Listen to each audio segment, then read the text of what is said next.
What's up, everybody, and welcome to GhostCultMag.com's 2025 Album of the Year Countdown. We are going to count down the top 40 albums of 2025 as voted on by our staff. Rock, metal, rock and metal adjacent, sometimes other things.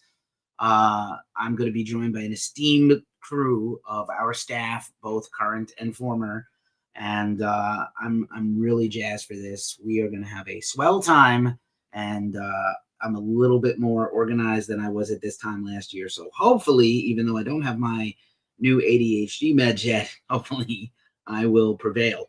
So without further ado, let me bring in the team. I'll drop a tip menu soon or whatever. If anybody's watching and they want to tip us some money, I'll spread it between our staff. Any money Ghost Cult ever makes from advertising or otherwise, we put back into the company or share if we can. So here we go. First things first, I want to welcome in the Papa Emeritus to my sister Imperador, Steve Tovey, back in it. How are you, sir? I'm good, mate. I'm good, mate. I wasn't expecting that introduction. So yes, I know. I planned it for weeks. See, I was referred to as the Grand Moff, so I don't know what that makes me in the Star Wars world. So I think the Grand Moff, right? The Grand Moff to my Emperor. Also, the senior the editor emeritus. That's what we'll call you for today, because that's what you are. Steve is our former senior editor in charge of the reviews team. He has once again gleefully joined us to organize the countdown for us and collect the votes that the staff made. And it's just a pleasure to have you back. I know, you have taken some time away, but I still feel like you will contribute well, having been part of this process. Of course, the current editor, the managing editor of Ghost Cult is Tom Osman, or Osman, which I always say wrong, with his Osman. Incredible Thanks. Osman, his alternate universe Star Trek beard. How are you doing, sir? I'm pretty good, thank you. I was thinking, I don't know if I can carry on the Star Wars references, but am I Steve's Padawan? Is that the thing? Well, you were his Padawan, and then you became the master. So Nice. kind of like Anakin before he went complete bad shit. Oh, Insecurity and jealousy will fuck your whole life up. Don't watch the Diddy documentary like I did all weekend. OMG, worse than I ever thought.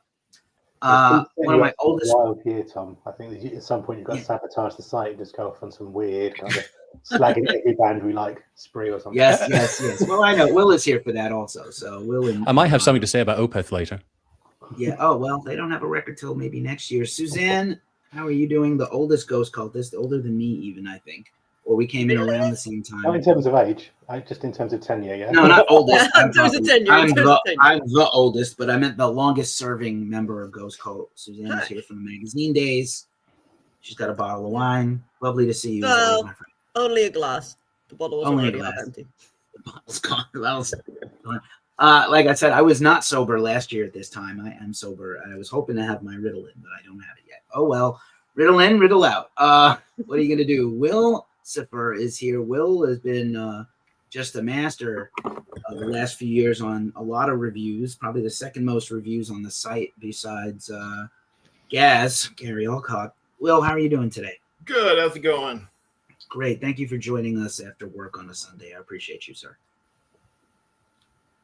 And of course, my hetero life mate, Don de Leaumont of Talking the Talk with Don, the Glacial Musical podcast, rocking the Jess and the Ancient Ones shirt. New Jess and the Ancient Ones, hopefully next year. Don, how are you today? Good. Nanu, everybody. That is totally two different things. Live long and prosper is not nanu, but I get it. It's my mashup, man. I'm glad you caught that. I'm a big fan of the mashup shirts. So 2026 is going to be the year of the mashup sayings and hand gestures. I do miss Robin Williams. So let me do a little bit of the quick minutiae before I go around the room and ask everybody really quick about their favorite records this year. And, not too long, but I made a little thing here. I thought this graphic was fun and interesting. There's a tip menu if people want to tip. That's fine. I appreciate support any way it comes in. Supposed to be launching channel memberships on the huge list of everything else I'm supposed to be doing.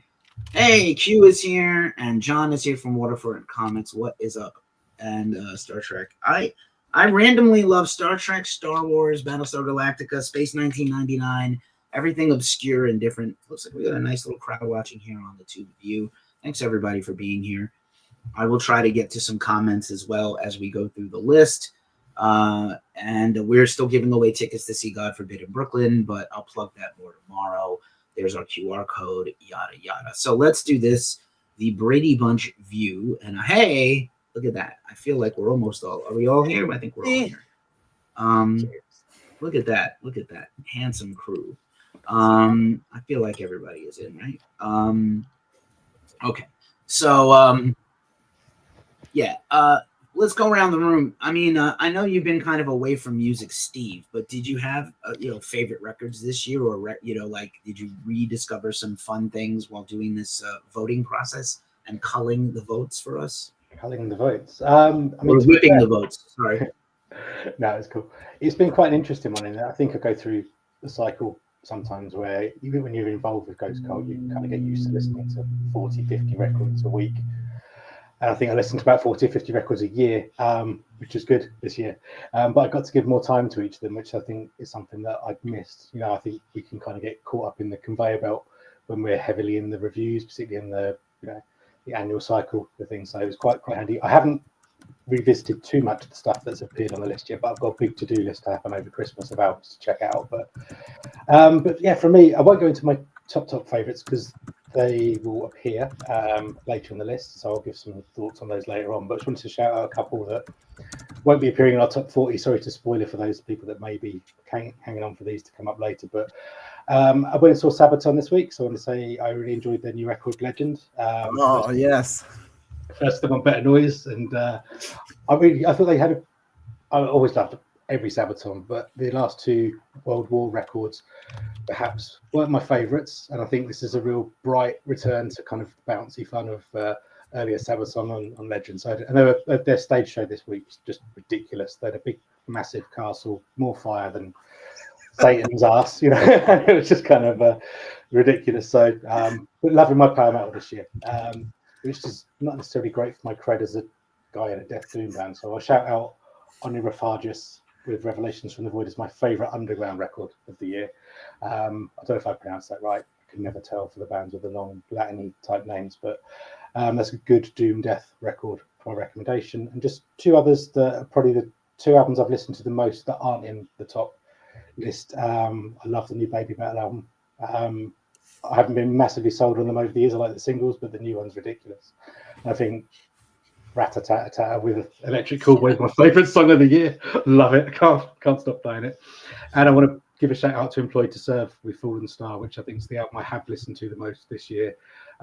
Just kind of like a massive step forward for them in terms of launching themselves into the mainstream in Europe. I don't know if they've landed at all in the States, but loads of big riffs, some great guest vocals, Will Ramos and Jesse from Killswitch, Sarita from Svalbard, but guesting on there, and just a really, really big contemporary modern metal record. So there you go. 4 from me. If you think about right on. And I'm hopeful we're going to get new music next year, Steve. I know you don't want to reveal too much, but I'm hopeful.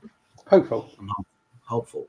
Tom, speaking of, you also put out some music this year, but what were some of your favorite records? You certainly interviewed quite a bunch of bands for us and reviewed quite a bit, and of course helped manage the team with the great help of, shout out to Matt Cook, who maybe he'll watch this later. Yeah, I was going to say, I don't know if it's exactly a coincidence, but quite a lot of the things which are my favorites are by people who I then interviewed, but I feel like it's just my amazing good fortune that I get to talk to a lot of my heroes. So probably my favorite record for the year is actually Admission, the latest record by Cheer Accident, and I got to interview Tim Jones, and I wasn't actually that familiar with Cheer Accident until pretty recently, but they got a huge back catalogue, and I really love this record. It's like, I'm not a huge prog rock guy, and it's kind of funny because when I interviewed Tim, I like mentioned these different reference points of what I think are sort of in the DNA of Cheer Accident. He said, there's one band that you haven't thought of, and I couldn't figure it out, and it was Genesis, and I don't actually really know Genesis at all, but Tim Jones has subsequently been breaking me into Genesis, so now I'm just like, oh, I'm actually a Genesis guy, even some of the Phil Collins stuff as well. So yeah, they've got all kinds of interesting stuff going, great instrumentation, lots of like brass and pianos, and just really inventive and varied. And Todd Rittman's involved from Dead Rider and US Maple. And Skingraft Records is the label that it's out on. I love Skingraft Records. Mark is great. So yeah, that's probably one I've been listening to more than anything else. Possibly my favorite band at the moment. Like I find the next thing I'm about to go on to, I have a thing where like different places that I live tend to end up, or different years sort of get associated with different bands. And this year for me is like Today Is the Day year. I've loved Today Is the Day for years, but I'm just like, they're kind of the gift that keeps on giving for me. I go back to all these different albums and just like keep re-listening and keep hearing more and more and more. And the latest Today Is the Day record, Never Give In, I think is amazing. I absolutely love it. Steve Austin always does something different in terms of the playing and the production as well. He's always got interesting production moves. He never goes for something simple, and I really appreciate that. And I think that's part of why they're such a kind of enduring band for me, because every time I go back to them, they're doing something different and I hear things that I hadn't heard before. Someone else, I don't know how familiar people are going to be with David Clemens, who a while back in the early 90s was in a band called Damn the Machine with a former Megadeth drummer, Chris Poland. And he's gone on to have quite an extensive solo career. I guess for people that aren't familiar with David Clemens, I'd say he's got something of the sort of grand epic scope of Pink Floyd, with sort of this like kind of brooding grunge element of like Mad Season, with sort of pop sensibility of Heart. And his latest record, Everything a War, is a record that I've really enjoyed this year. It's more kind of like anthemic and unapologetically kind of rousing and uplifting in a way that I might get cynical about, but I don't with that record. So I really appreciate it for that. And The Archer by Masters of Reality. If I was just wearing a t-shirt, I could show off my Masters of Reality tattoo. I am a huge Masters of Reality fan, a massive Chris Goss fan, total legend of the desert rock scene, producer of Caius and producer and affiliate of Queens of the Stone Age. Got to interview him for Ghost Cult. Absolutely love the guy. I think his music's amazing. First album in 16 years. Really, really great record. And I don't know if anyone else is going to mention it, but the latest Anna von Hauswolf record, Iconoclasts, totally amazing record. Like, I sometimes, I don't know if I like avoid records that make me feel too much, but this is one of these records that actually almost made me cry when I was listening to it. I was just like, this is actually really powerful. She's got an incredible voice. The instrumentation's gorgeous. The duet with Iggy Pop is tremendous. So yeah, those are my 5 that I'd like to highlight. Right on. Justice for Phil Collins. Don DeLamont pumped his fists at the mention of Anna von Hauswolf, who I am also a huge fan of. Don, what are some of the records you've been jamming on this year? First off, I got to say mad props to Tom for the Anna von Hauswolf. That is such an incredible record. I love her. But, I got scolded a little bit because I know we weren't supposed to have like reimagined albums, but for my personal number 1 album was definitely the Bruce Dickinson More Balls to Picasso. Like fucking absolutely brilliant. Like I loved that album, and when it came out, I have a very personal connection to it. So to hear it kind of done in this magnificent, almost epic fashion was just like hearing it for the first time. It was incredible. But the new Marissa Nadler album, some incredible melancholy, dark folk. So I don't know, Tom, if you're familiar with her at all, but like if you like Anna von Hauswolf and Emma Ruth Rundle, like Marissa Nadler is gonna be like right in your ballpark. So yes. And let me see who else. The new Mesa album, The Spin. That I didn't see that coming a mile away. And the only reason I even heard about it was because I interviewed them for Ghost Cult, and I was so blown away by just I mean, how do you mix metal, doom, and jazz? Like they just knocked it out of the park. And I think some of my other favorites, just kind of move quickly, was the Jacko Joksik album, Son of Glenn, who is the singer and guitar player for King Crimson. Children of the Sun from Sweden had an incredible album called Leaving Ground. And then I'll just fly through some of these real quick. I had more metal on my list this year than I've had probably in the last 3 years or so. Like I really loved the Castle Rat, blew my mind this year with the bestiary. Caridi, It Was Still Life was incredible. Frail, Heretics and Lullabies, the new Sabaton, the new Paradise Lost. I don't know. This was just a hot year for metal for some reason, that I felt like so many bands were firing on all cylinders, that when an album was coming out, these bands were like really delivering a great record, you know? So it was a great year. Right on. Will, let us hear some of your favorites this year. I know you had many, you reviewed many for other things you do. And you've been you're killing it on the Abysmal Hymns podcast also.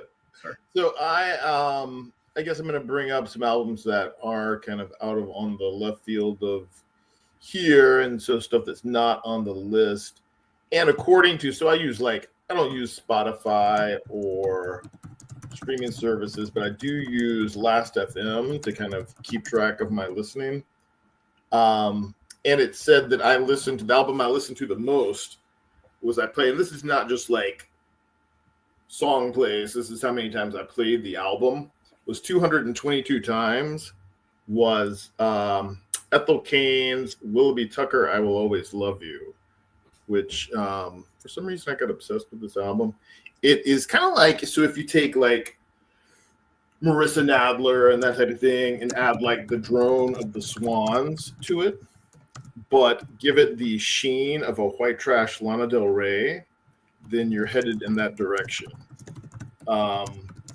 And it was one of these albums that felt heavier than like a metal album, just like emotionally, like Tom was talking about the emotional music. And, you know, I mean, there's some kind of poppy moments. I like pop music. So yeah, that was probably the one I listened to the most. I also got really into, there was kind of a weird, quirky, dark wave-ish type project called Heartworms, and their album Glutton for Punishment I listened to a ton, which is kind of like a steampunk version of Susie and the Banshees, maybe. I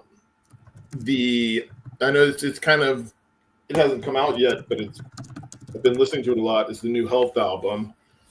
Conflict LLC is weird for them. I mean, you know, I kind of felt like it was a weird year for metal in general, or heavy music. I mean, Health is a metal, but yeah, because it's like super streamlined and they're using like a pop producer on it, but the hooks are there. So, I mean, if you got like catchy songs, I'm all in, as long as you're like at least singing about dying and things like that. So that won me over. Yeah, if you anything, you can be heavy as hell, but if you're like super happy, I'm like out of here. Let's see. Also, there's another kind of new one by a kind of a like hardcore oi band called Homefront, and they combine like hardcore with like weird new wave on this album. It's kind of, they're stepping more into a new wave direction, and their album's called Watch It Die. That was a big one for me so far. And let's see, so I'm at 3. Hotline TNT. They're kind of a indie rockish shoegaze band. They have an album called Raspberry Moon, which, you know, so I'm really big on, and I probably say it in reviews a lot, but I'm always more for like songs over sound, because I think you can like get the plugins, you can buy the equipment, you can get the right producer, you can get the sound, but can you write a fucking song? And these guys wrote some songs and they're great, and I listen to them. So that works. And then there's also another kind of weirdish post-rocky, post-punky band called Imaginary People.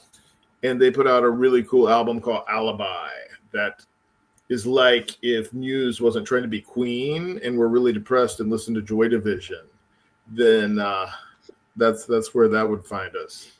I feel like Muse does listen to Joy Division, but they can't get it out of them. You know No, what I'm saying? they can't. Everything they make is too upbeat and shit and happy. And no I reckon either way, distance. I'd still hate them. I think, Love it. you know, I think they just haven't suffered enough. right. Yeah, they need to get like some drug habits going. They need to Yes. go off whatever medication they're on. It's It's like They just had happy Sure. childhoods. But sure, like as soon as, you know, Friday I'm in Love. That's my classic bathroom break. Like, I don't want to hear Robert Smith happy.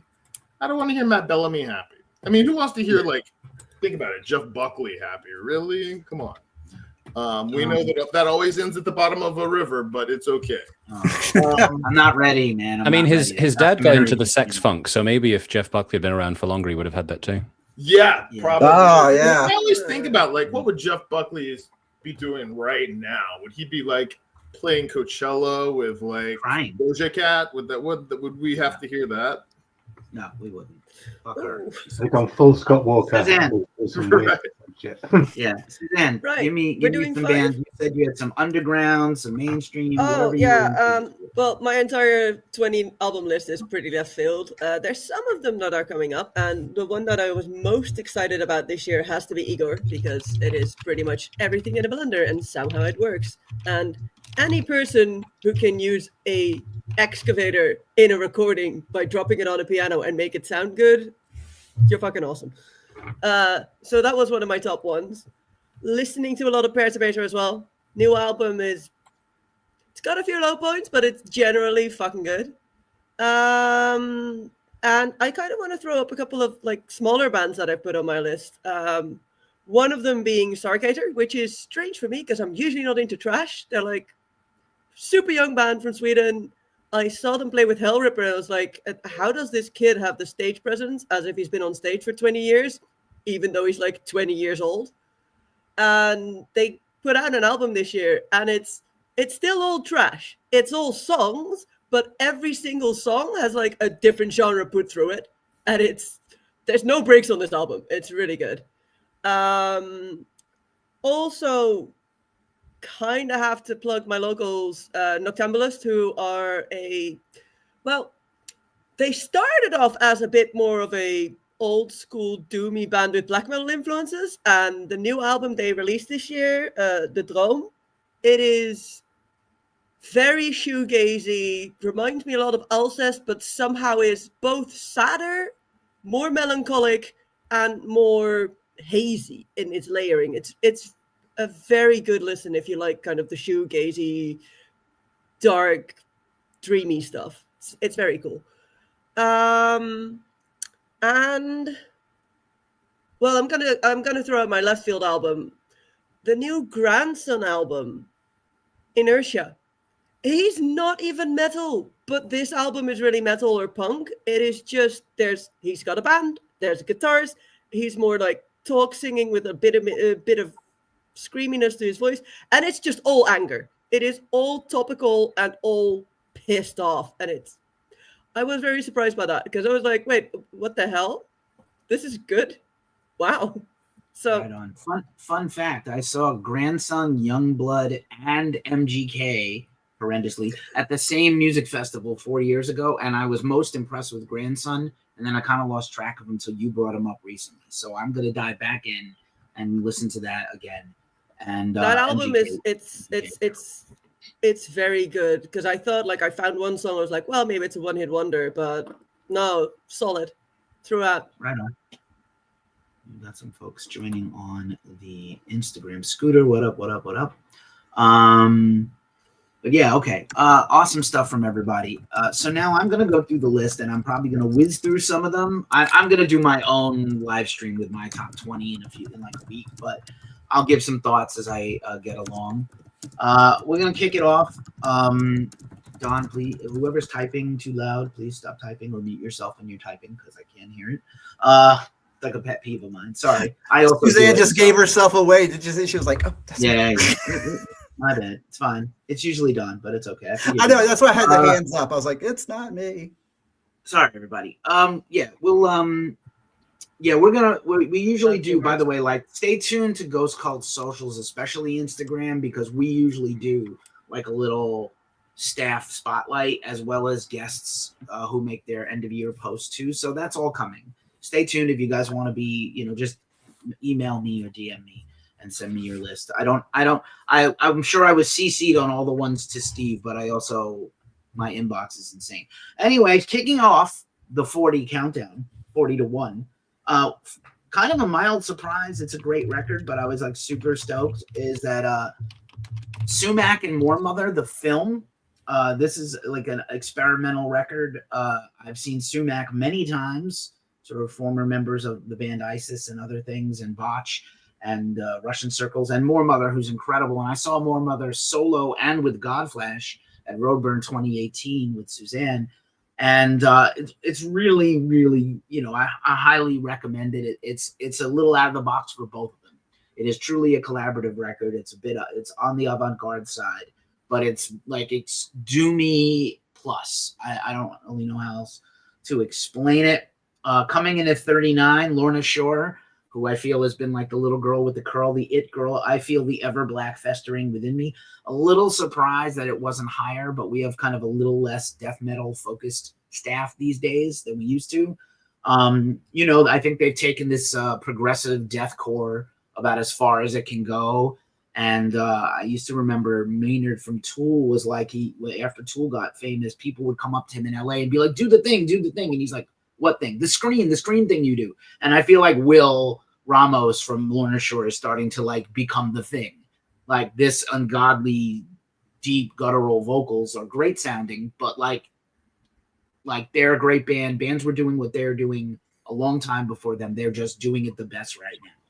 It was like relentless. It's just a bit too much, like I like to have my head smacked in, but it's 66, 67 minutes. It's just nothing. You know what I mean? Almost no peace. No let up. It's a little much, I gotta be honest. But here's 38, and I know both Will and Susanne are huge fans of this band, and I'm a big fan of this band, having seen them live. They've changed the lineup a bit. This is Igor with Amen on Metal Blade Records. Again, they call it Baroque Industrial Metal. Will, I know you were a fan of this record quite a bit. Kind of everything all in the sink, the kitchen sink approach, right? Right, yeah. Although this time it felt to me, because if I compared it to and for me, when we get into bizarre progressive music, the bar goes, to Mr. Bungle and Frank Zappa. Which didn't he have one of them play with him? Yeah, definitely descended from.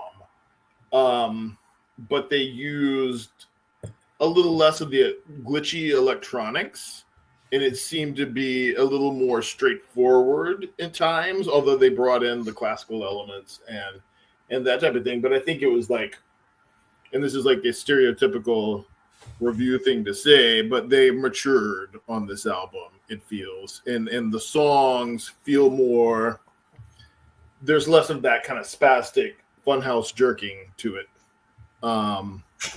So yeah. And it was fun. Well done. Susanne, what do you think about the evolution of Igor? You followed them from pretty much the beginning. They were a Roadburn band, multinational, mainly French, but now they've got a little bit of a different lineup. I love JB from Gloria Belli is now in their band. What are your thoughts on their change? Because I agree with Will about the maturation thing. So I found Igor, I think in 2013, when somebody sent me Brutal Swing, back when it was still a breakcore solo project. And so for me, hearing you guys go, oh, they have matured now. It's no, that's what happened at Sinusoid for me. Because before that, it was just Gutierrez just being balls to the wall and doing whatever the fuck he felt like. But he has grown into that kind of vibe, and I feel like this record actually brings in more of the stuff he used to do. If you listen to Nostril, or if you listen to oh God, now I've forgotten the name of the Pink album. This is great. Anyhow, the stuff when he was still completely solo and doing a lot with Glitch. But the thing that has changed is, instead of finding samples online or using samples, he now just has people record the weirdest sounds and uses those, and that gives it kind of more of a cohesion. But the weirdness that he's always had in there, and also the sense of humor, it's still there. I have, however, discovered there's a bit of a formula with the names. So if they are very ecclesiastical names, or Deomoni on this album or Limbo, then you get like a really grand song. And if you get nouns or food, then it's going to be somewhat silly. And if it's just a random word, it is going to be some of the weirdest stuff you've ever heard. So there is a little bit of logic there. And I think that sound-wise in the maturing, I think it's mostly that he has a very good group of people that he now works with, like with JB and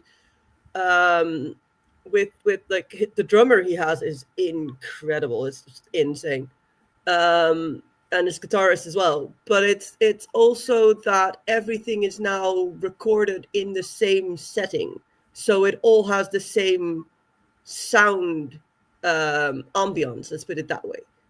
Instead of being things he found from other places and put together. Right on. I'm going to keep it with you, Susanne, for 37. Galsword, another a legend, braiding the stories on Season of Mist, great label. The progression of Galsword, again, kind of reminds me very similar to what Tom G. Warrior has done with Triptychon, right? Like, just continue to express and expand the writing. But this is a record you were very high on, too. Yeah.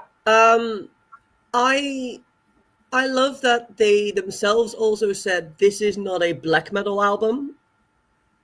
And it is and it isn't for me. So there is definitely blackened elements, definitely still, some of that aggression and some of the guitar work and stuff like that. There is also a whole lot of esoteric stuff going on and like beautiful things. But in its character for me is where it's still black metal, because it is still very much dealing with like these concepts of sadness, loneliness, the after, the other, and all of that in kind of a dark sense and in a kind of occulty exploratory way. It is a record that you definitely have to listen to, because it's nearly impossible to describe what it sounds like, because it takes from so many places. Right on. Beautifully said. Coming in at 36 is Imperial Triumphant with Gold Star on Century Media Records. I feel like we were one of the first websites, publications, what have you, that were in on this band. I happen to know the drummer from his other work in the New York City area when I lived there. And, there are blackened death metal jazz bands, but not like them. And I do feel like they've kind of pushed this as far as they can go. And I think it would be interesting to see what they do in the future. But I absolutely love this record. And no shame on this. This is pretty funny. Coming in at 35 is a favorite band of mine. The Melvins 1983 lineup with Thunderball, again, another James Bond reference perhaps, on Ipecac Recordings. And I almost messaged Steve when he gave me the list to say which Melvins record, because they usually put out a few a year. They put out a collab record with an EP with Napalm Death that sold out immediately. And they probably recorded like 3 records while we started this video. Thunderball's awesome. Again, it's a little different animal when they bring in the 83 lineup, but Steve McDonald is basically a permanent member now. And shout out to Reza Mills for his particularly great review on Melvins this year. And then for 34, as I'm trying to bring this through a little faster than last year, I'll kick it to Will on this. Sunguisagabog, however you say it, Snoop Doggy Dogg, with Hideous Aftermath. I think they're not yet where Lorna Shore is. Like, Lorna Shore has done it to death now. And I think everybody is catching up to the band with the horrendous, the horrendous logo of illegible logos and beat down death metal. What do you think, Will, of this record? So I always called them Sandwich Sugar Bear. I think that this album is my favorite death metal album of the year. And in saying that, it means that they have focused more on, once again, ding ding, songwriting. So I'm not calling them a grind, slam, whatever meme you want to find for death metal that the kids are calling it these days. And it's like just really tight grooves. It's not just hammering you in the head, although they do that, But for me, like, just being heavy alone doesn't work. You have to like, give me something to latch onto, give me some hooks. And it's a extremely, to be as like on the extreme side of death metal, they've made a very like accessible album for like the kids going to like Rockville and Sonic Temple and all of those big metal fests. So I think that they will, I don't know if they'll get to a Lana Shore level, but I mean, I think that this is going to open them up to a bigger audience for sure. Pippin has joined the chat. One of Suzanne's cat. Keeping it with you for a few more, Will. By comparison, do you think Sanguisugabog is going to make, like, they're going to make people open the door and discover a bunch of death metal bands? Because next on the list at 33 is Glorious Depravity, which you recently reviewed. Death Never Sleeps on one of my favorite labels, Transcending Obscurity. And, a different animal, not as grindy, straight up old school death metal in a modern, cast. You reviewed this excellently, I thought. And, just I wonder if those people will then pick up and check out the classics. Are they going to just check out all the new bands? I mean, I think that they're going to check out band, like, so Devin is pretty good about name dropping in interviews the bands that he was into, which, are kind of like descendants of Cannibal Corpse. So they're going to probably find that school of death metal. I don't know if they're going to go back and dig into Bolt Thrower. Maybe. I don't know. I mean, who knows? I wouldn't, with the way like kids are finding music these days, I wouldn't have never have guessed that like Acid Bath would be having one of the like hugest comeback tours of the year, when I was like one of 3 people I knew that listened to them for like most of my early teens, So, so I mean, that was kind of a surprise, but right on.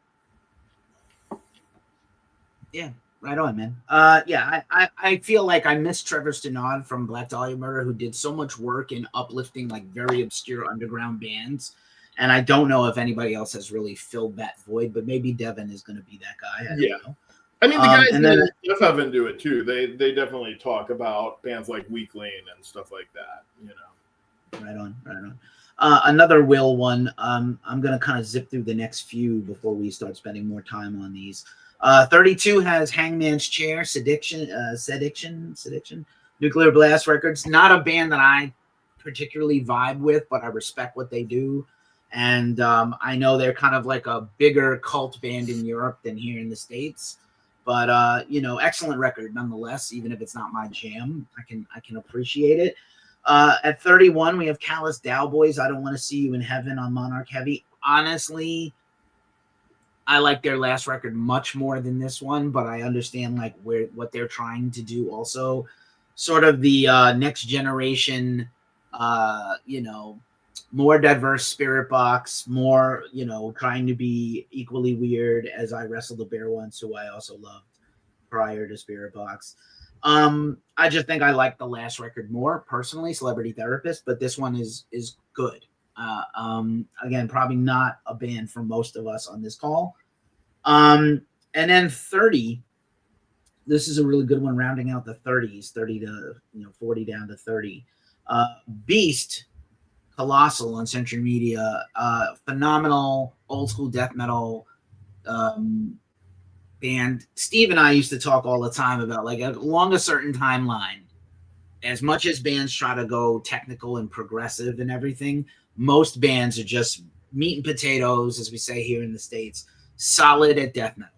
And this is, they tried to do some different things with their death metal, but it's a straight up death metal record at its core.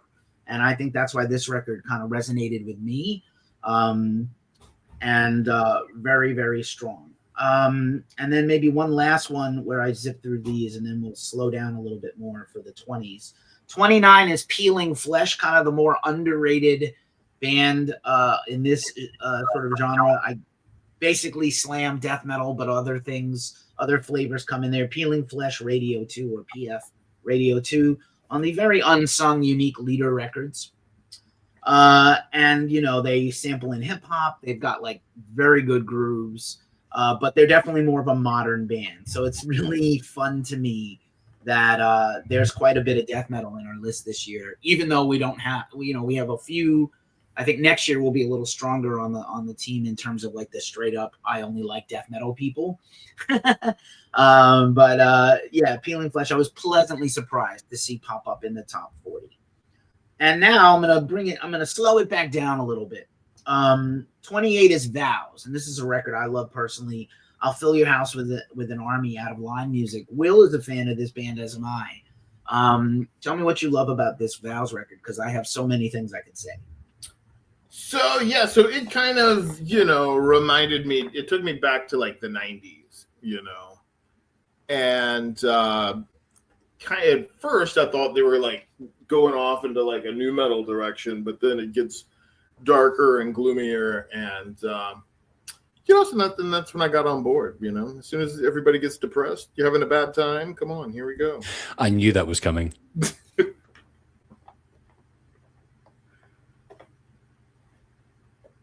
Right on. Trying to multitask. Yeah, I love this record so much, and it's a vibe. It's absolutely a vibe.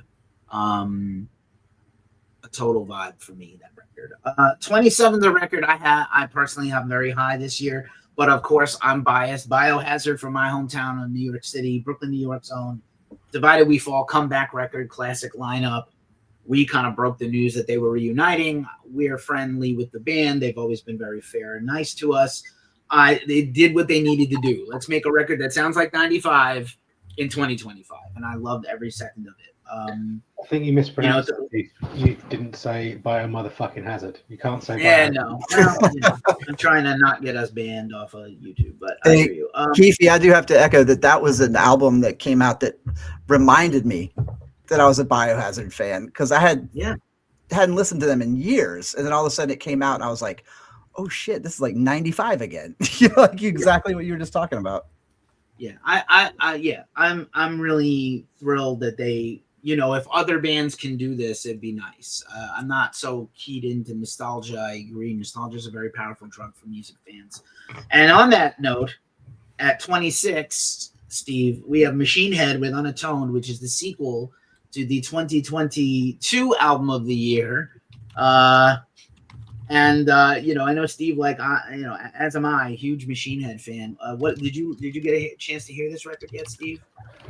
I have to say, I let myself be put off by the advanced tracks and some of the noise. And I don't normally go by what other people say on things, but I don't know. I think there's been a weird kind of conflict with Machine Head, probably since Burning Red, where I think Rob wants to write stuff like Burning Red and Catharsis, and I love those two albums. I'm one of the few, I think we talked about Catharsis before, that will go to bat for it. I think it's a strong record, lyrically a little bit here and there, but I think the new one kind of just felt, from the bits I heard, and I haven't heard the full record in one sitting, just a little bit all over the place and kind of caught between the fans like this sort of Machine Head, but I want to write this sort of Machine Head. And I may be adding my thoughts onto what they've done and coming up with my own interpretation there, but it was one I didn't feel invited in to come and enjoy it, if you know what I mean. I get that, and I would say, like, I thought the idea of a concept record for them was so great on the last one, and I thought this was just overall a step down. I don't mind the continuation of the story. I appreciate Rob. They just went back to doing an Evening With show again, which is like they had stopped doing before the last record, and obviously the plague and everything else, the plague years. But I think it's an excellent record. I think it's a bit down from the last one, which was our record of the year, and I loved quite a lot. And they again also kind of have a new lineup with a new lead guitar player. Because Vogue is busy with Decapitated, and that may make a difference. Even though I think Reese is fantastic as a lead player. We have to give to Matt Alston, because I've met Matt a few times over the years. He's from about 10-20 miles from me, so great drummer, great guy. Swell, a hometown mate. I love it. Speaking of extreme metal bands, Allegion, or Allegion, depending on how you talk to them and who tells you what the name is, the Ossuary Lens. I thought this was an interesting record. It wasn't in my top of mind for the best records of the year, but it's absolutely a strong record. And I think that was like the record they needed to make with the return of Ezra Haynes. They're split with their previous vocalist, who's now retired from music, basically, except for some side projects. Really good stuff. And again, more in the technical death metal camp than just extreme brutal slam, right? So they're definitely guitar wizard dudes. I'm going to kick it to Tom for this next one, although I'm sure most of us could talk about this. Author and Punisher, Nocturnal Birding on Relapse Records. It's very risky after you've done something well for like 10 years to then add a completely new facet of the band, as in this guy was a solo artist, and now he is a two-person band. And he wrote with that person in mind. They wrote together. They collaborated together. He changed how he does vocals. It's not the same sounding band as the band. A lot like Color was their last, or Cruller, whatever it was, their last record. I can't pronounce shit today. What did you think of this record? And I don't know if you are a fan of Tristan's or not. I feel like you might have interviewed him also for your other podcasts. I think you've got the wrong guy. I don't know this album. Okay. So much for that. That's the first one of those. It'll probably be more. I do. You do. You're know a fan. it. We know Tristan from Roadburn and other things. Suze, what do you think about Author and Punisher? I mean, anyone who takes electronic music and then goes, but I want to build my own shit to make it look and sound cool, so I'm still doing something live instead of pushing keys on the computer. Great. And he has always been like pushing boundaries with that while being incredibly aggressive and abrasive in his music. And that's still very much here in this album. And working with someone new, you can really hear that there is like, I used to have a teacher who would say, if you have the right partner, 1 + 1 is 11. That's kind of what was happening here. And Right on. that's fascinating to hear with someone who was already this creative in the way he made music. I really wish that they were a bigger band, like with a wider fan base, but maybe they're just meant to be an underground band, and I have it wrong. I think it might be the lack of guitars. Now he has the guitars. So, but it's not traditional. It's a guy who does sounds with guitars, not like riffs per se. Yeah, he's doing layering and textures, and not doing like. One of the reasons why I love Ghost Gold is because I get to bring in like the not traditionally metal bands, because other places that I've inquired about writing, they're very much, but does it have guitars? If it doesn't have guitars, we do not cover it, which is like, what? No, yeah. I'm so weird and broad on my things that I love. I think maybe the thing is that Author and Punisher was always like their publicists put it into doom, and fans think of it as a sort of industrial band, but not a typical one. So I just think it's hard for people to catch. If it's hard to classify, it's sometimes not for everybody, but maybe not for everybody is good in this case. 23 is Astronoid. I was kind of surprised at how high this ranked.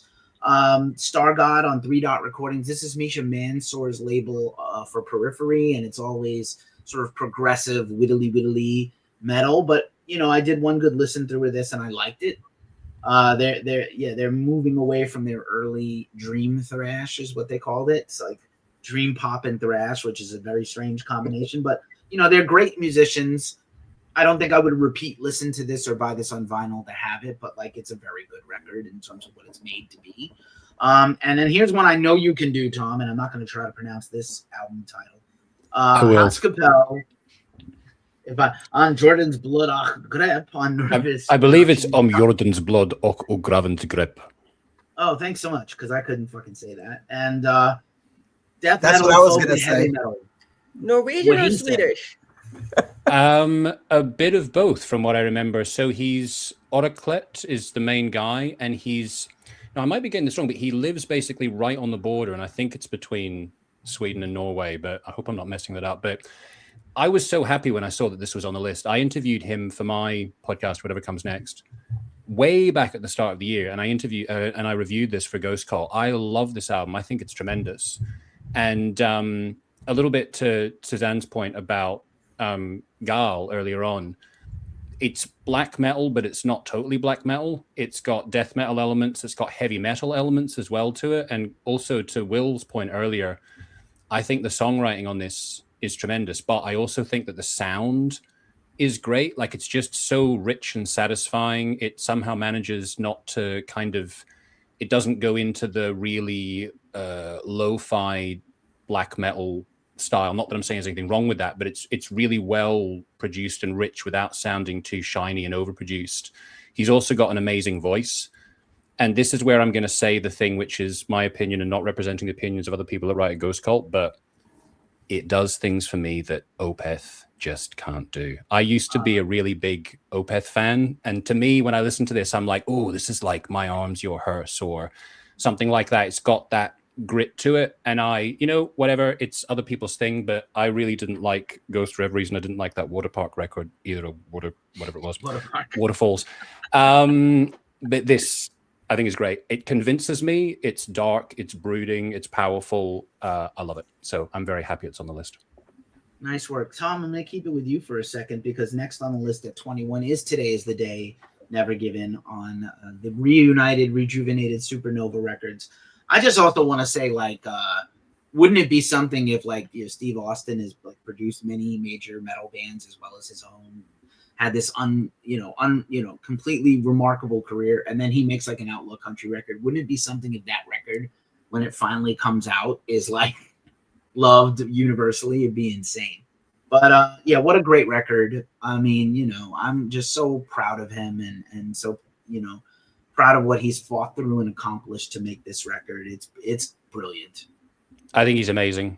Like, he's one of my absolute inspirations, and every time I get to talk to him, it's just a total thrill. Like, I'm starstruck, but he's such a down to earth, lovely guy as well, from all the interactions that I've had with him. And I love almost everything that they've done. I was kind of thinking with this, and I have a sort of a similar feeling with Swans in a different way, that sometimes it can be an investment to listen to a Swans record, and I think you can sort of view it as being like a movie, and you go like, I'm going to sit down, I'm going to digest this whole experience. And I think Today is the Day, even though the music they make is quite different, can be like that as well. It goes to so many different places, and some of this record's very harsh, but actually some of it's also quite understated as well. Like, you'll get the screams coming in, but you don't necessarily know when to expect them to come in. I just kind of love that sort of sense of creative freedom with Today is the Day. It's like, he's going to do whatever it is he's going to do. He's going to follow whatever muse he's got. And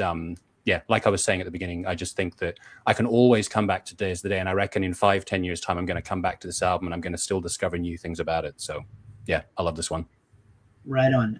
Speaking of Swans, Birthing is in at number 20. We're on to the top 20 on their own Mute Records and Young God Records. And I know, Will, you reviewed this for Ghost Cult. I have a very complicated history with Swans. I was a humongous fan as a teenager. I'm much more interested in what like Thor Harris and Jarboe are doing separately now. But you had quite a good take on this Swans record for 20. For a band that's like 50 years old, 45 years old.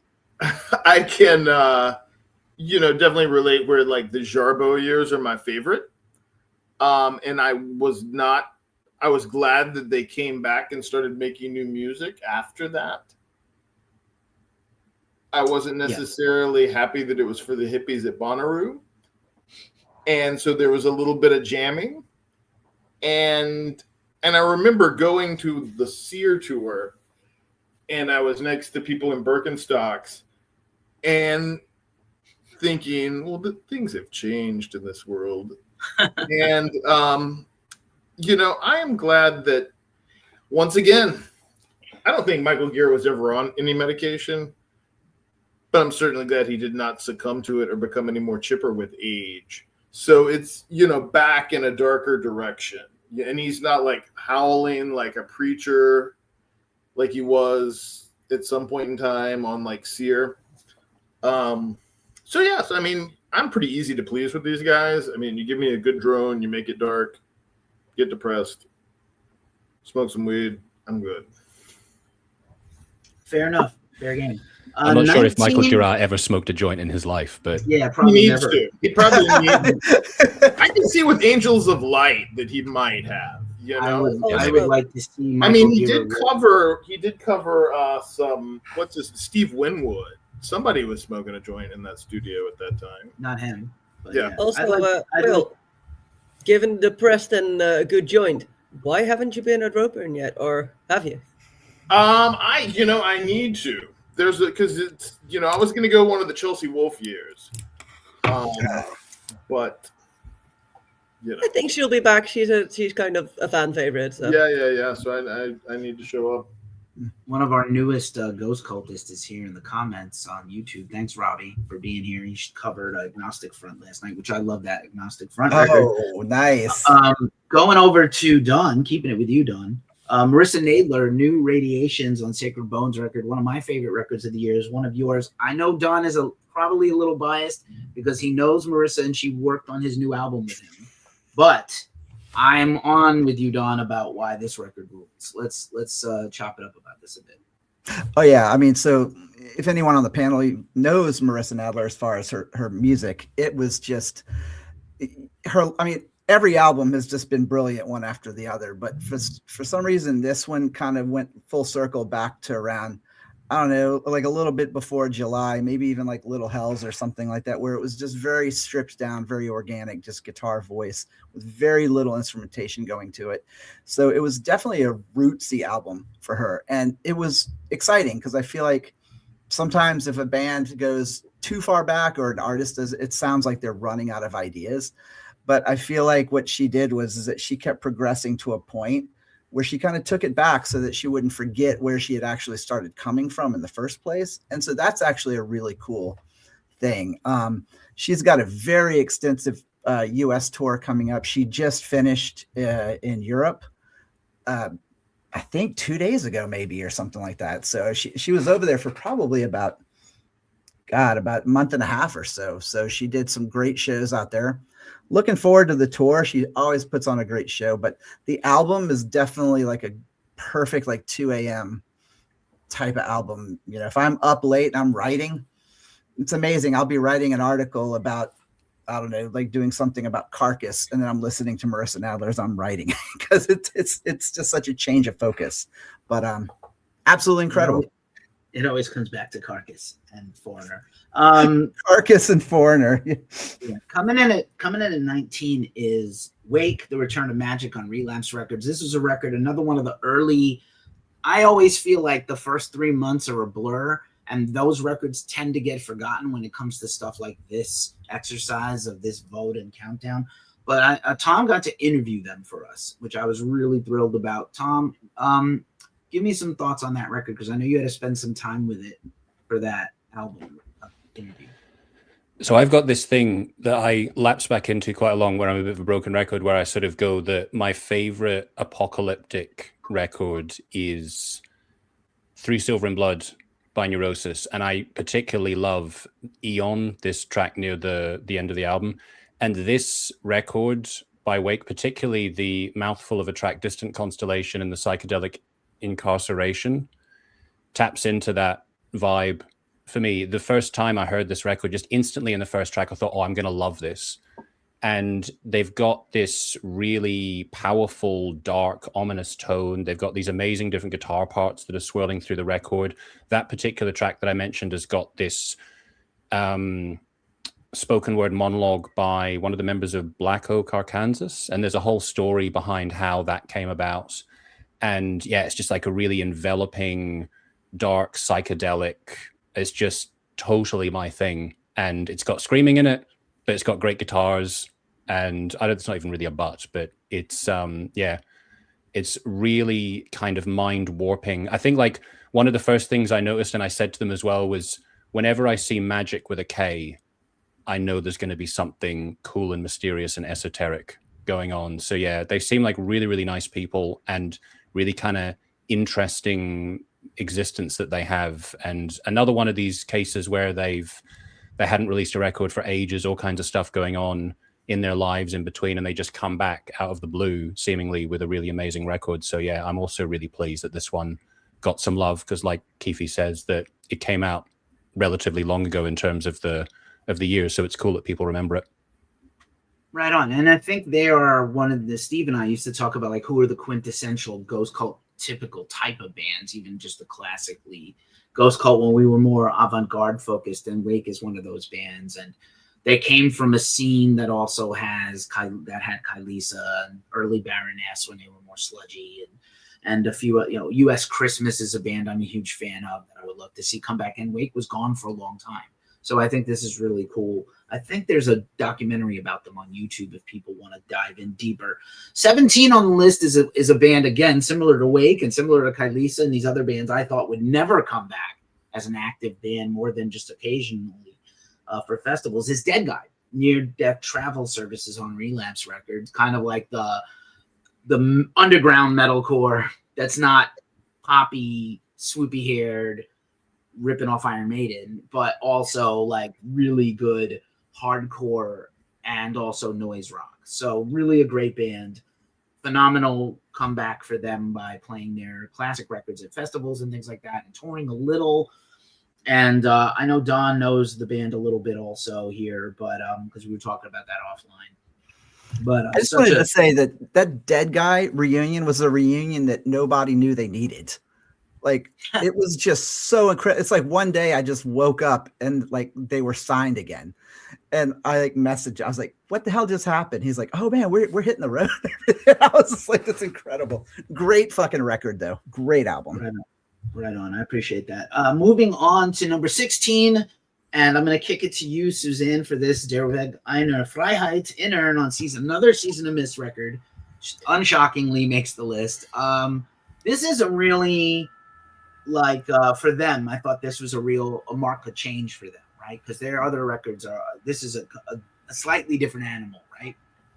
Yeah, it's a little bit different than the stuff they've done before, but it's still really, really good. And it's almost a little bit more mellow, a little bit less super aggressive like it used to be.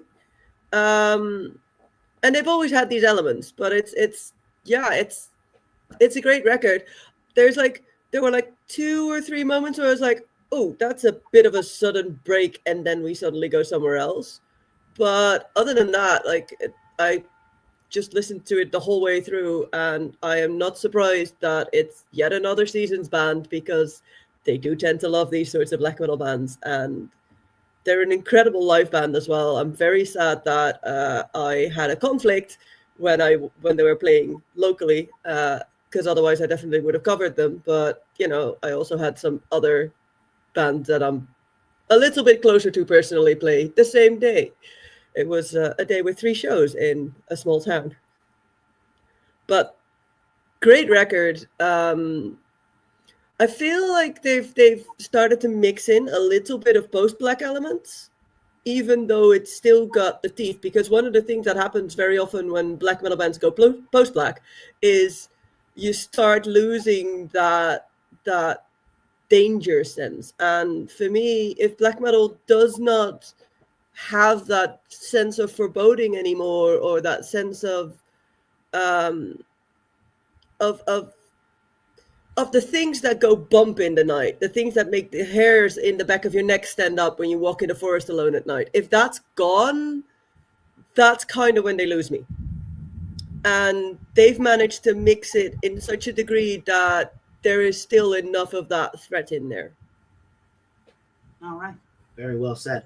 I'm a little surprised that number 15 on our list is Whitechapel, Hymn and Dissonance, out on Metal Blade. Very popular deathcore band. Started out as death metal. Their last record, The Valley, was like we're going to try new things and expand and be atmospheric and weird and do different things. And I think their fan base was very divided by that record. And this is a good record. I'm just surprised we had enough people that voted it this highly, because I wouldn't have. But I think it's cool that they are still hey, Pippin is here. I feel like it's cool that they're still top of mind. Like, people are not like rejecting them because they never went back to pure death metal. They still have moments. I think they're a very fun, good live band. I just don't sit around and listen to this record either. I don't listen to their records like all the time. I have a couple of them. No surprise to me at number 14 is Spirit Box. And Will, I know we both share a fandom of this band. You know, I don't know if they're, you know, they had a very public fight with a certain artist we don't cover who's a shithead and sucks. I think it's a great album, Tsunami Sea, out on Pale Chord Records. You know, people keep talking about them being industry plants. So it's like, if you don't read the internet and you just listen to music like Will and me, you will enjoy this band. If you want to read all the drama and stuff people say about them, you know, it might be diminished for you. I mean, I don't see how they could be industry plants when, you know, Courtney was in I Wrestled a Bear once for a minute. So, you know, but it's, you know, I love pop music, and they kind of marry pop music with the metalcore stuff that I don't normally like, you know. And it's just like great songs. I think this album I listened to 147 times, and you don't do that without tricky songs. So, I mean, you can take away some good stuff from pop music, and I think that, you know, Courtney definitely is a personality and has charisma, although she's not like twerking like Megan Thee Stallion or whatever. You know, she's putting on a show, and I want to go. They're playing, I think, here in Florida with Evanescence. So I'm gonna try to go out and see. And it's hard to get me out to shows, but I'm gonna go see them and leave after they play. But yeah, and I love it. You know, there's some heavy songs like "Soft Spine" is really it hits all the notes that if you were, you know, into sniffing glue and listening to, you know, stuff that's, you know, just your typical metalcore, it still gives you that kind of punch in the face. So, yeah, it's a lot of fun.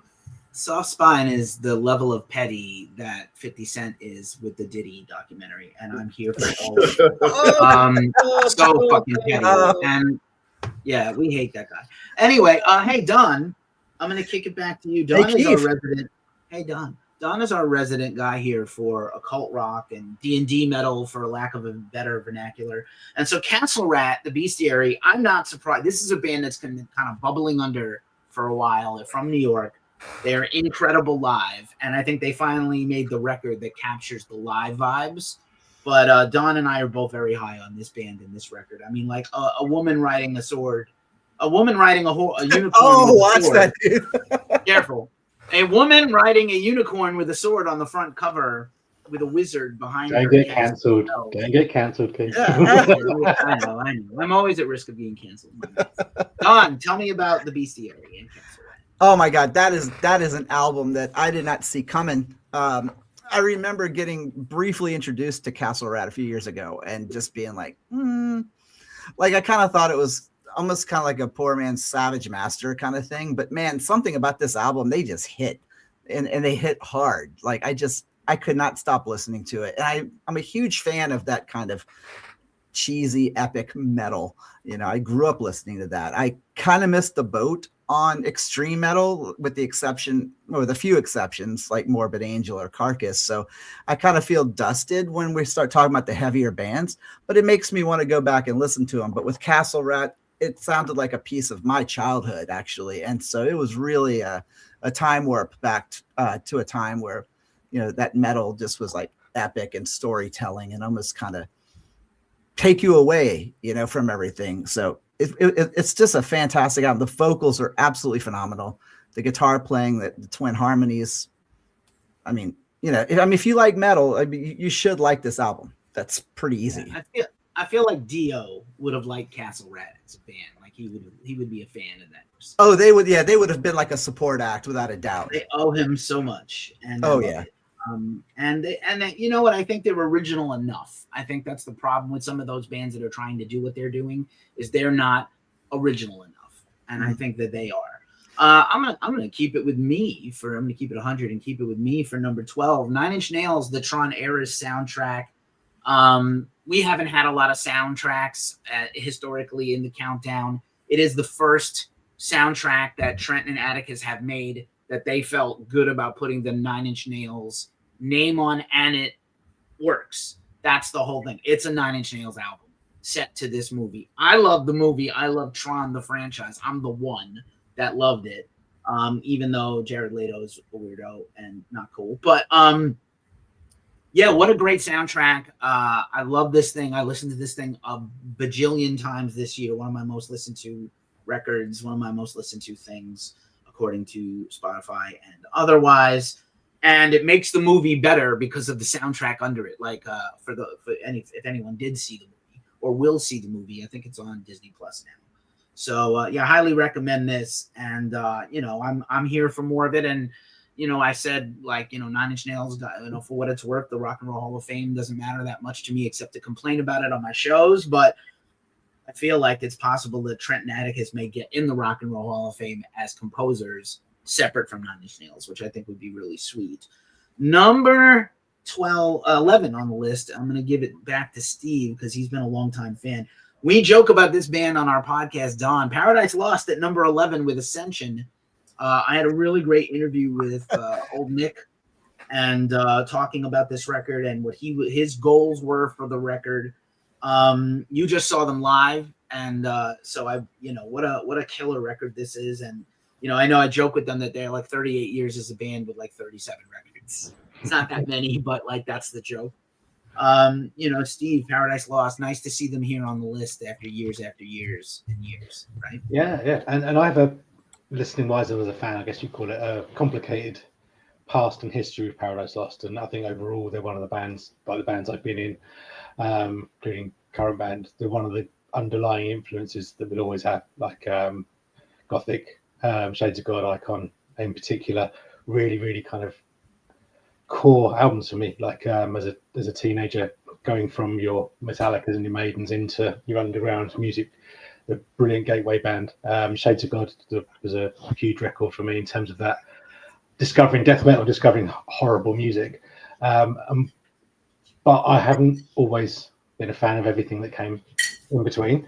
I think Tragic Eye was a great record, Played Within as well. And what I'm really pleased around with Ascension is there's kind of like a happy medium of I guess some of the cleaner stuff they've done, but with the return to some really great, horrible, doomy riffs and snarling vocals. I think Nick Holmes, this is probably his best album, full stop, both in terms of his cleans and also his heavy vocals are probably maybe Bloodbath, Grand Morby Funeral, maybe slightly edges, but it's for me his best growling performance as well. You put all that, coming back to Will's comment earlier and the theme of the night, I suppose, they've kind of rediscovered some songwriting techniques and approaches I think that they may have come away from, whether that's been because with Nick Holmes and Gregor McIntosh revisiting Host on a very controversial album, but that's potentially brought back some of those hooks and kind of Sisters of Mercy and Gothic kind of kind of influences. But I think that's all married together and comes together in Ascension. I think particularly the first 6-7 songs of the record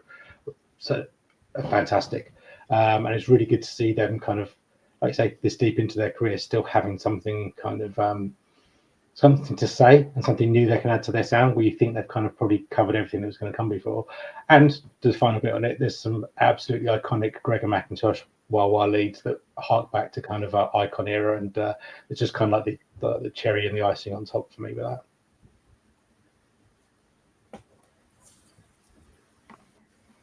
Have you muted yourself, Keith? Have you done the unsinnable sin? I'm muted and talking. Hello.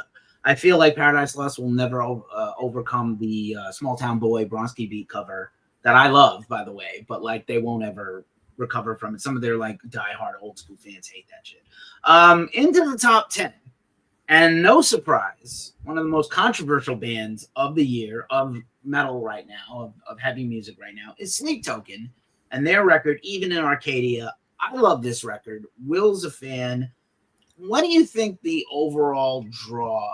Why is Sleep Token like so whipping up a frenzy in their own fandom and such a hatred from other metalers? I like pop music, so I guess I'm immune to some of the insecurities, I guess, that it brings up, because I think that, it's the marketing, really. That's the problem. Like, if they had just been like, okay, we're a Spirit Halloween pop band, everybody would have been all right. But the moment they got called metal, then I think that that's when it you know, I don't, you know, I don't like the term gatekeeping, because I think that, you know, it's all right to say that water is wet, or, you know, that it's cold outside when it's cold outside. So, and sound can certainly be defined, you know, it's frequencies. We can say what kind of frequency that is, and that's cool. But I think what matters the most about this album is that it's catchy as hell. You know, sure, a lot of it is like the benefit of a producer, and that's good. Wrestling is fake, and I am totally entertained by it. So, you know, it's all right. It's one of those like albums where it's like if Green Jelly was taken seriously, you know, and just given like some really slick songwriting and production, and I mean, that's all I need. You got, you know, they're kind of depressing, even though it's like depressing for like 12-year-old me would have been into it. But yeah, I mean, it's super cool in that direction. You know, I'm not going to say that Sleep Token is the same level of artist as Typo Negative, or they're in the same tier as Iron Maiden. But, you know, in 2025, they're making better pop music than Sabrina Carpenter, you know, so I can dig that. I think they could be an incredible gateway band, because nobody starts with the really hard, intense stuff, or maybe some people do, but most people don't.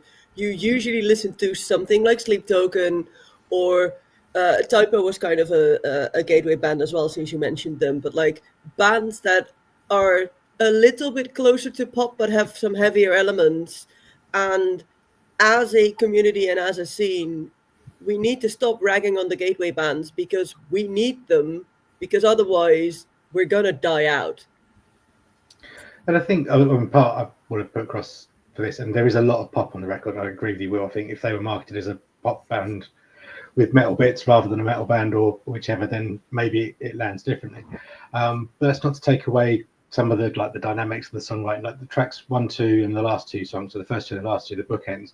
There's some really, really deep, I think, songwriting in there. These are the tracks that are 6-7 minutes long, but they take their time over, they build the dynamics, they kind of, yes, we know the formula is going to happen at some point, the big crushing riff's going to come in, and those sorts of bits are happening. But I think it's really well kind of crafted and put together. I probably preferred more songs on previous albums than on this one, but I think when they hit it, those 4 songs in particular, I think it's the best tracks that I've heard them do. I think there's something there in that progression for them, you know, that's kind of really interested me. And I also think, like with some of the other bands you talk about, gateway bands, who's and so on, they get people talking one way or another, whether people hate them, whether they love them, whether they've got an opinion on who they are and what they're doing. They're the first album we've come to out of 30 albums so far where I think 3 or 4 of us all wanted to say something about it and kind of chip in. So kind of, you know, more credit to it. I was just going to say, could I chip in real quick on what Steve said? Is that I wish somebody had described that to me the way you described it, because when I went back, I didn't listen to this album until about a week ago, because all I've ever seen is just the visual, and then like just like gatekeeping metalheads who are just like, oh, fuck this. Yeah, but like it reminds me so much of almost like the more mellow side of like early Lacuna Coil type stuff, you know, where it had some kind of ethereal, melodic, almost kind of ambient sound to it. And then it kind of comes in.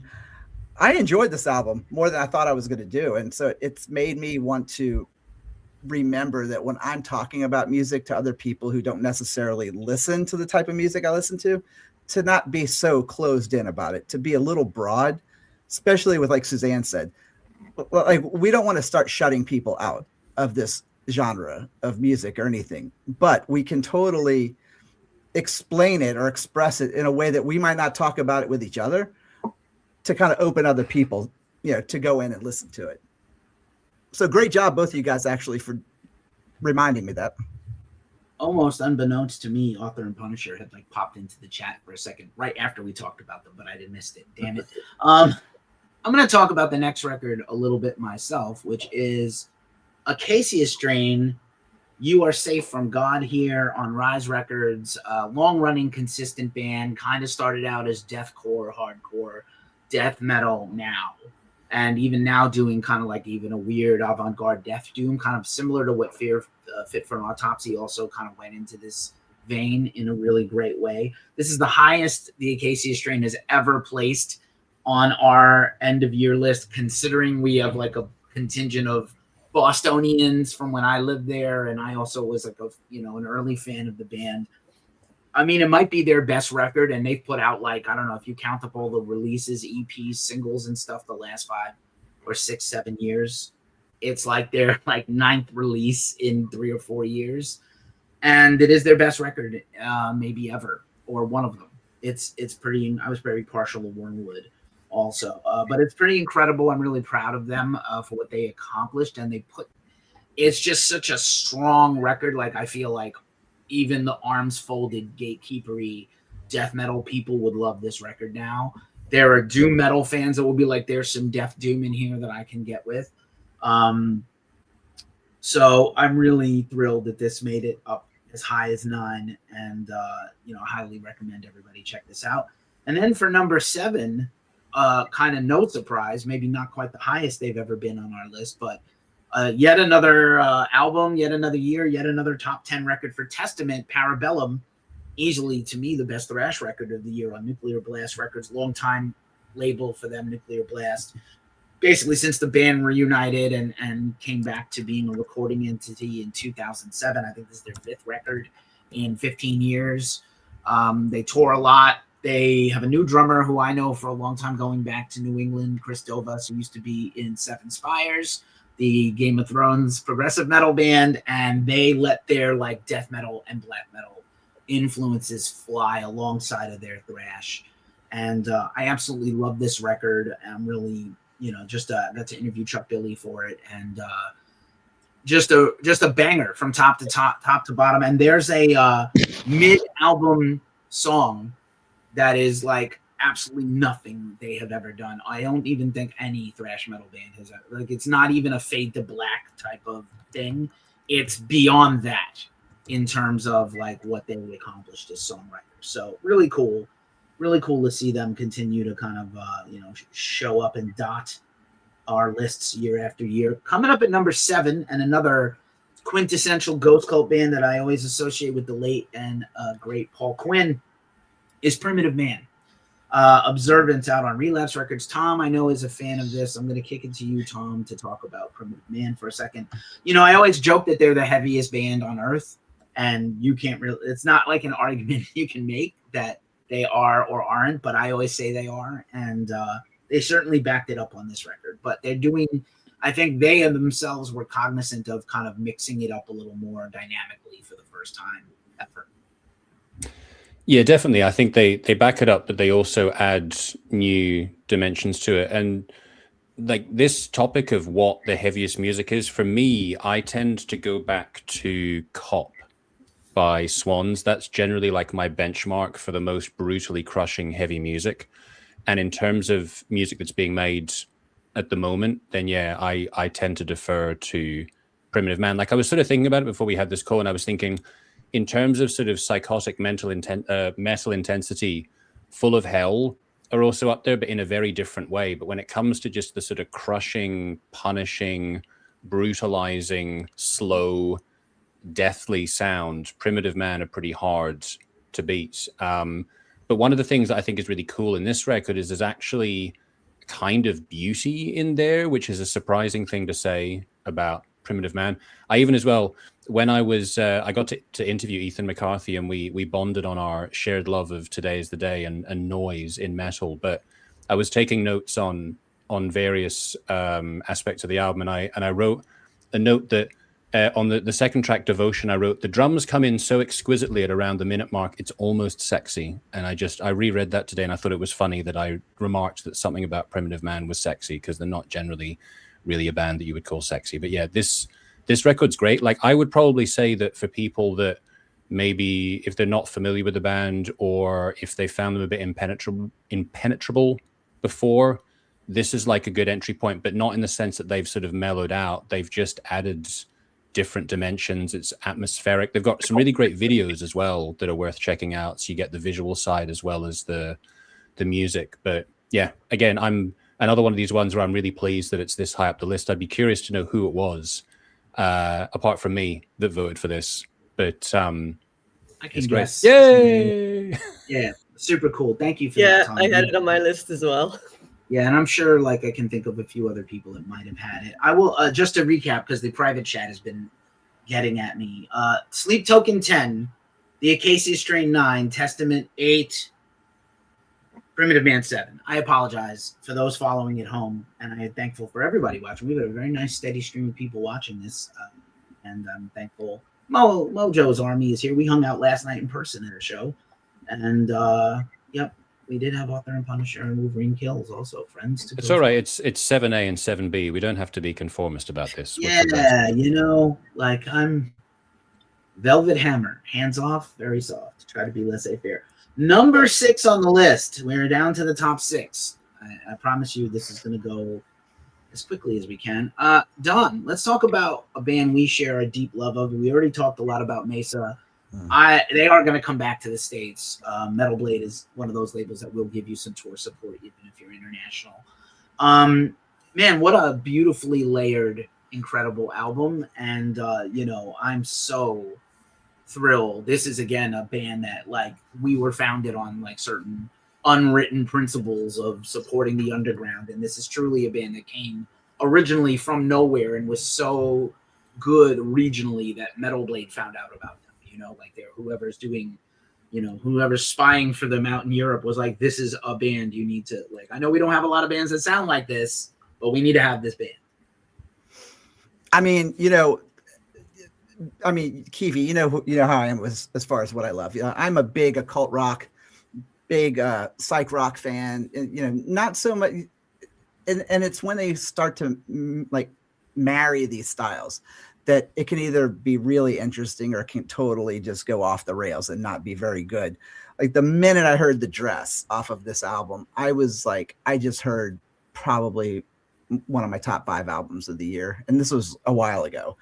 And everything about it, like if you like Doom, if you like psych rock, if you like the occult rock sounds of like Jess and the Ancient Ones, and I don't know. It's almost like I get speechless just thinking about it because it's such a beautiful album. And when you talk about having a heavy kind of doomy type song that's got a psychedelic vibe to it and then a jazz sax solo,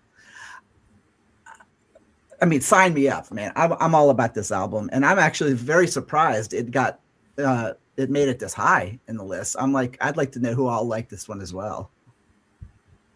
Right on. This was like in my top 1, 2, or 3 the whole first half of the year before other things came out. Yeah, it's in my personal top 5, like for my site. I love this thing. Yeah, for sure. I love this record. I'm really glad. And I'm glad I saw them. And it will be. I think they'll be back in the States next year, Don. I'll let you know when. I'm going to keep it with me for number 5. We're into the top 5, everybody. This has gone very well as far as I'm concerned, except for my faux pas. Wardruna, what can you say? Another year. Berna, aka the She Bear, by Norse Recordings, also Sony distributed. Wardruna is one of my favorite bands. We have been very lucky to cover them from the very beginning of Ghost Cult. I feel like one of our first interviews is still like pinned to their homepage or something somewhere down the screen. You know, basically world music for metalheads that like Viking stuff. But it's much more than that. And I think this is, you know, now that they have kind of like rejuvenated their band a little bit and expanded the repertoire of the crew, Lindy Fahella and Einar Selvik sing beautifully together, call and response, whole group vocals live that really brought this album and these tracks to life. You know, I can't say enough good things about it. I'm a humongous fan of the genre, and there are now many bands that have, like Wardruna was not the first, but they have been the most prominent and successful band of the genre, and many bands have now followed their wake, and you will see many of them come out with new albums in the new year. And just a phenomenal record. And if you need a change of pace from riffs, but you need something a little more deep and spiritual, I recommend Wardruna to everybody. Now we're getting into the top 4, and I do want to say that we talked about Machine Head earlier being a previous winner of the Ghost Cult Album of the Year. We had 4 or 5 releases this year from previous Ghost Cult Album of the Year winners. So some of these shouldn't be a surprise, but some of them may still be to you. Maybe not always your jam and cup of tea. Number 4, Deftones, Private Music on Reprise Records and Warner. One of my favorite records of the year. I'm a humongous Deftones fan. And I think one of the most surprising things is that Gino Moreno actually wrote the vast majority of all the riffs on this record because Steven was dealing with his health issues. I know Will is a Deftones person, at least for this record. What'd you think of Private Music, and how does it stack up to their greatest? Yeah, I mean, I'm a Deftones fan, definitely of the first 4 albums. And then, after Chi, the post-Chi stuff, has been, I don't think they have any bad albums. They just have some that have hooked me in a little less or more. I think this is Chino's first album sober. And, so I think that's a win because this is definitely not like a post-sobriety Megadeth album. It still has some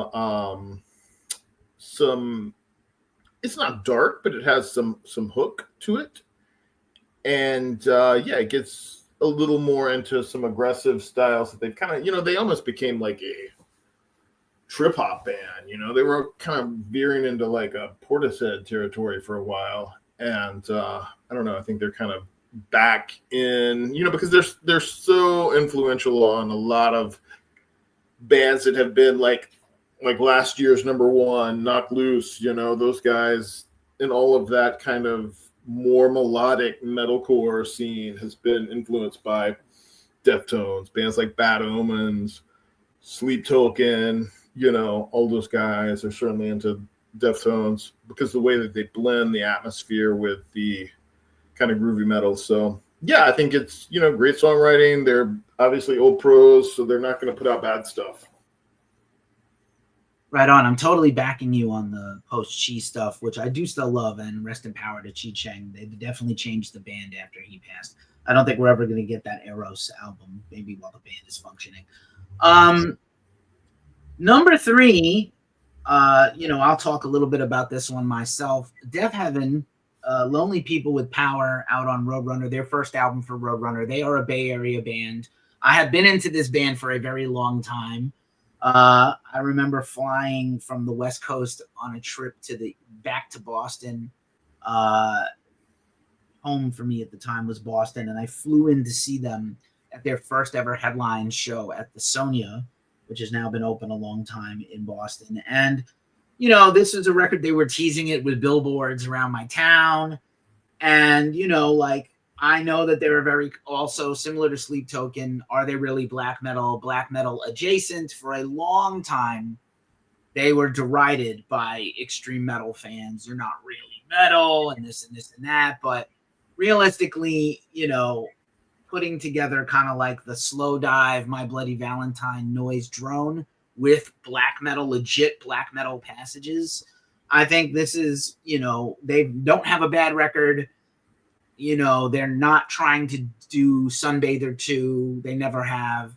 I really love this band. I know Suzanne and I had a hilarious chat about them because, I think, Suzanne, you said you loved about 3 songs and then the rest of it enraged you. Is that fair to say? Yeah, pretty much. I have never had this visceral of a love-hate reaction to any album, I think, because, and it pisses me off because for the longest time, I was one of those people who was like, nope, don't like Death Heaven. It's not black metal enough, and it feels a little bit like wank to me. And, other people can like it. They can love it. It's technically well done. It's just not for me, and that's fine. Enjoy it. And then a friend of mine posted the first single and was like, and I know he's into some pretty heavy black metal, and he was like, this is the best thing they've done since their demo. And it was like, well, now I'm going to have to listen to it. And then it was it was Magnolia, and it was like genuinely a pretty good black metal song. And I remember commenting like, I am so angry that you made me listen to Death Heaven, and I'm even more angry that it's good. Because for me, it's like, you could have done this the entire time. And I have to give this album a try. So I listened to it. And the 3 heavy songs are incredible. And one of the interludes is terrifying. If you stick those 4 together, you have a great EP that I would put on. Yeah. But when And they have great guest appearances. I didn't even mention that also. But when they get back into the softer stuff, it was like, no, I want to throw my PC out the window. Right on. Tom made a great comment in private, but I'll keep it to myself for the moment. Down to the last 2. I also, let me just say also, Death Heaven Review for Ghost Cult was written by Charlie Hill. We don't really shout him out enough here. He did he had a very strong year with reviews, and his Death Heaven Review was quite good. I don't think it was his favorite record, but again, it's up at number 3. So clearly enough people voted on it highly. I thought highly of it enough to vote it, relatively high in my list. Number 2, I had a feeling this might be the number 1 record of the year because the last time they put a record out, it was the number 1 record of the year for Ghost Cult. Black Braid with Black Braid 3. Vehemently DIY. They will not sign to a label until they feel, until they feel right. They debuted this album live at Fire in the Mountains Fest at the Grand Tetons on a Native American reservation. I've gotten to interview Sagasa Way, incredible record. I do agree, again, on the side conversations that this is the least sort of nativist record that they have. It's more traditionally black metal, probably in line with the Wolves in the Throne Room or some of the more atmospheric stuff Abigail Williams has done. But at the same time, I just feel like it's such an album of depth and songwriting and character that I loved it immediately, even though it was missing some of those elements. And I think that John Sagasa Way is worried about becoming like the Native American Mudruna. I think that's probably in his, I don't want to say it's in his head because I don't know him, but like, I think that's probably a concern of repeating himself, repeating his beats. 2 records, pretty similar, both brilliant. 3rd record, let's focus on being more truly black metal. And, I do know that some people were, some original Black Braid fans were like, what is going on? And where is my band that I loved? But I think they brought in many new fans as a result of this record. And I also love it. And that takes us to the number 1 record of the year. And the first band ever to be the 3-time Ghost Cult Album of the Year winner, for better or worse, Ghost Skeletor on Loma Vista Recordings. And Steve and I go, like, some of our earliest chats as friends are about our love of Ghost. And of course, I can't think about Ghost without thinking about Rafa Davies, Matt Davies, rest in power. Definitely an interesting record for Ghost, right? He worked a long time on this. Prequel was the previous Ghost record that was Album of the Year before the Plague. What did you think about this Ghost record is not like other Ghost records. I think it's a great record. I think there's things about it that are missing from the previous Ghost records, but at the same time, I like that they did their Def Leppard Hysteria record. What do you think? I love it. I can't even be biased.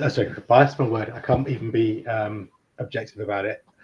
I kind of took me a little while to get into Impera, and I know Tobias talked about wanting to find the fun again, and he sort of referenced the lyrics for Impera about slightly politically motivated, a little bit dark and stuff, and he wanted to get back to love songs to Satan, or big kind of 80s happy. So it's pretty going to put Will off there, but happy kind of songs that with big choruses and they sort of like old school rock dynamics. So you mentioned Def Leppard Hysteria. I think that's key in that Europe Final Countdown kind of reference in there. But just from the first listen through from to Skeletor, I imagine I love the fact as well they called it something they could then have the Skeletor, which I think is a fantastic reference to He-Man as well.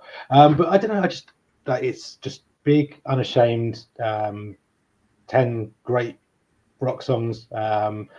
It's all about the hooks, the catchiness. It's about singing along. It's about not taking things too seriously.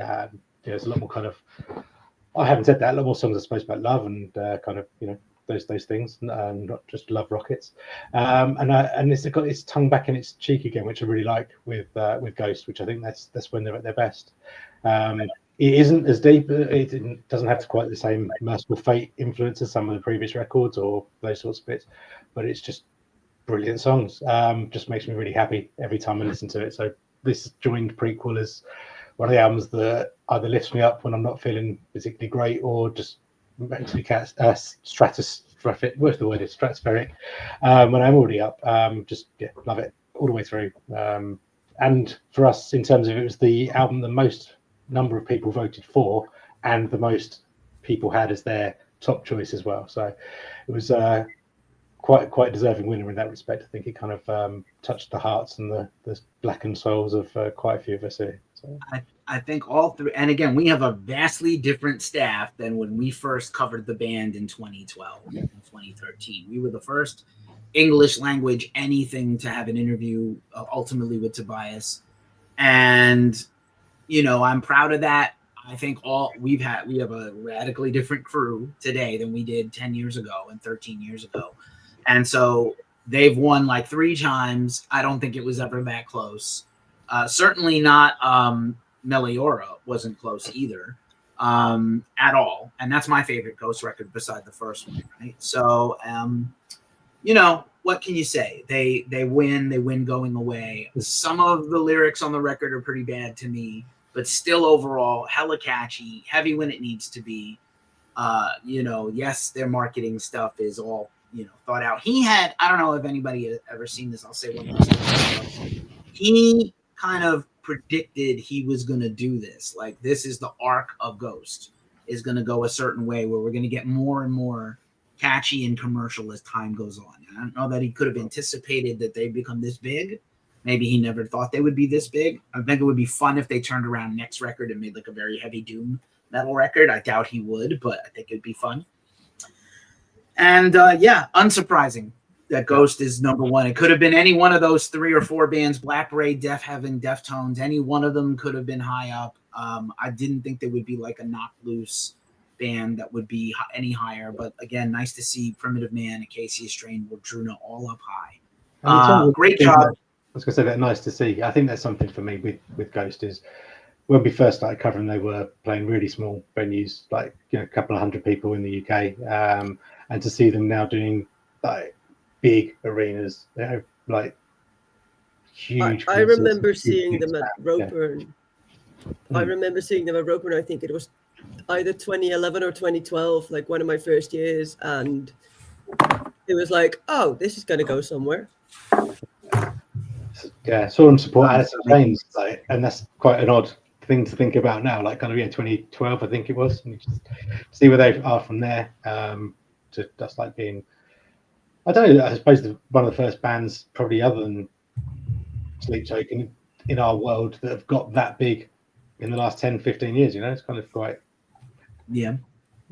I will also say I saw the 3rd ever Ghost US show, and they didn't talk to the crowd. They were wearing the black light painted gowns. So smoke, fog, no talking, song, basically the whole first album almost, and then walked off. And that was it in the Middle East upstairs in Boston. So, and maybe there was maybe 30 people there, I swear. And that was when I think Riding Easy or Rise Against Records, I don't remember which one Gaz Jennings has, that's the label that put the original Elizabeth. Rise Above. Rise Above. Right. Yeah. Thanks. John is my expert. I will forever love Ghost for the fact that I know they made a whole lot of dad rockers in the southern US have Hail Satan stuck in their head because it's so catchy. And Hail Satan, Archangelo. And I've changed my ringtone for the first time in 25 years to be satanized. So yeah, I just love it. And after the phone, I just put a groove into it and it comes on. There it is. Just make sure the parents aren't around. Thanks everybody for joining today and watching the Ghost Cult 2025 Album of the Year Countdown. The full list will be on our website. I'm going to link everything in the description where people can find all of our team's assorted things, the other things we do beside Ghost Cult. I am eternally grateful for all of you and everybody watching, and especially this crew, and especially you, Steve, because I love you. And the rest of you, I'll see you on the interwebs.